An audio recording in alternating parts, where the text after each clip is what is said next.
An anachronism is a chronological inconsistency in some arrangement, especially a juxtaposition of person, events, objects, or customs from different periods of time. The most common type of anachronism is an object misplaced in time, but it may be a verbal expression, a technology, a philosophical idea, a musical style, a material, textile, a plant or animal, a custom, or anything else associated with a particular period in time, so that it is incorrect to place it outside its proper temporal domain. An anachronism may be either intentional or unintentional. Intentional anachronisms may be introduced into a literary or artistic work to help a contemporary audience engage more readily with the historical period. Anachronism can also be used for purposes of rhetoric, comedy, or shock. Unintentional anachronisms may occur when a writer, artist, or performer is unaware of differences in technology, language, customs, attitudes, or fashions between different historical eras. Types. Parachronism. A parachronism is anything that appears in a time period in which it is not normally found. This may be an object, an idiomatic expression, a technology, a philosophical idea, a musical style, a material, a custom, or anything else sufficiently closely bound to a particular time period as to seem strange when encountered in a later era. They may be objects or ideas which were once common, but are now considered rare or inappropriate. They can take the form of obsolete technology or outdated fashion.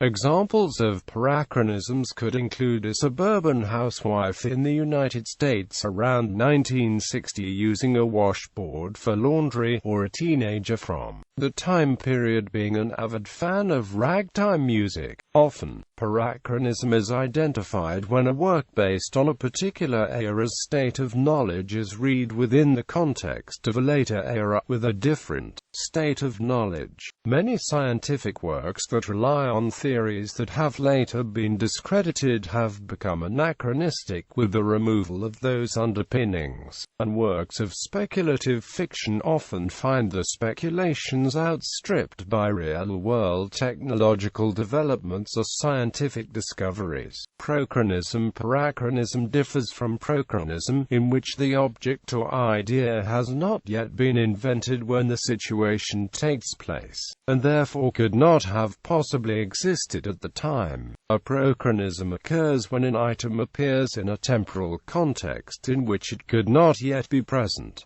Behavioral and cultural anachronism. The intentional use of older or often obsolete cultural artifacts may be regarded as anachronistic. For example, it could be considered anachronistic for a modern-day person to wear a top hat, write with a quill, or carry on a conversation in Latin. Such choices may reflect an eccentricity, or an aesthetic preference.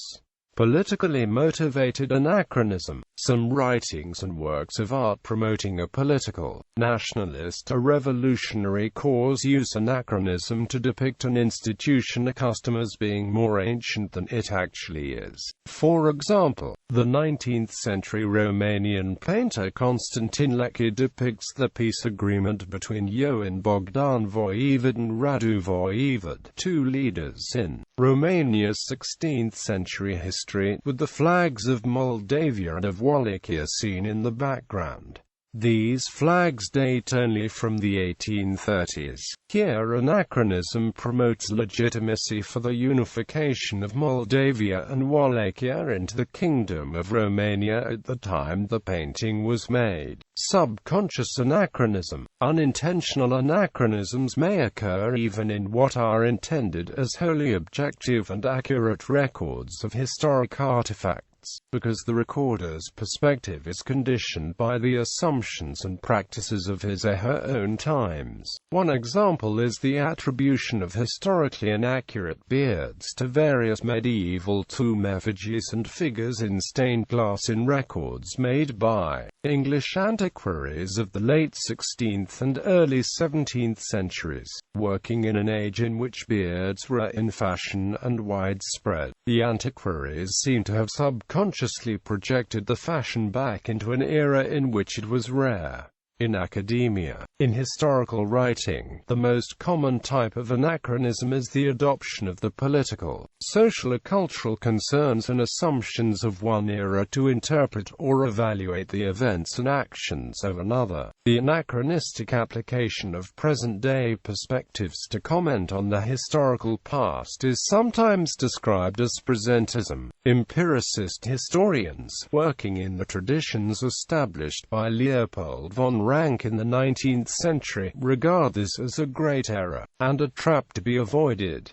Arthur Marwick has argued that a grasp of the fact that past societies are very different from our own and very difficult to get to know is an essential and fundamental skill of the professional historian, and that anachronism is still one of the most obvious faults when the unqualified attempt to do history. Anachronism in academic writing is considered at best embarrassing, as in early 20th century scholarship's use of translatio imperii, first formulated in the 12th century, to interpret 10th century literature. Genuine errors will usually be acknowledged in a subsequent erratum. The use of anachronism in a rhetorical or hyperbolic sense is more complex. To refer to the Holy Roman Empire as the First Reich, for example, is technically inaccurate but may be a useful comparative exercise. The application of theory to works which predate Marxist, feminist or Freudian subjectivities is considered an essential part of theoretical practice. In most cases, however, the practitioner will acknowledge and justify the use of context.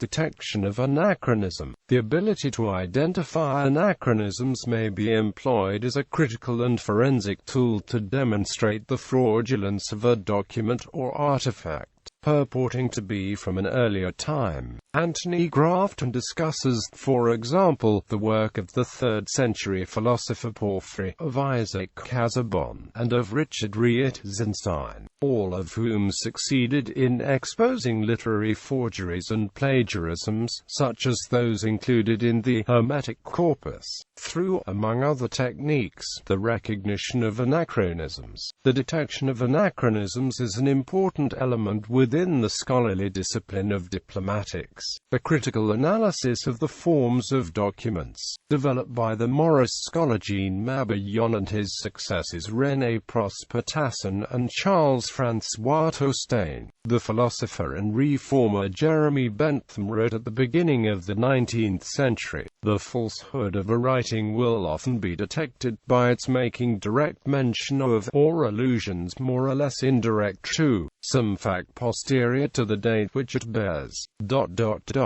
The mention of posterior facts, first indication of forgery. In a living language there are always variations in words, in the meaning of words, in the construction of phrases, in the manner of spelling, which may detect the age of a writing and lead to legitimate suspicions of forgery. The use of words not used till after the date of the writing, second indication of forgery. The exposure by Lorenzo Valla in 1440 of the so-called donation of Constantine, a decree purportedly issued by the Emperor Constantine the Great in either 315 or 317 AD, as a later forgery, depended to a considerable degree on the identification of anachronisms, such as references to the city of Constantinople. A large number of apparent anachronisms in the Book of Mormon have served to convince critics that the book was written in the 19th century, and not, as its adherents claim, in pre-Columbian America. The use of 19th and 20th century anti-Semitic terminology demonstrates that the purported Franklin prophecy is a forgery. The William Lynch speech, an address supposedly delivered in 1712 on the control of slaves in Virginia, is now considered to be a 20th century forgery, partly on account of its use of anachronistic terms such as program and refueling. Bibliography. Grafton, Anthony. Forgers and Critics, Creativity and Duplicity in Western Scholarship. Princeton University Press.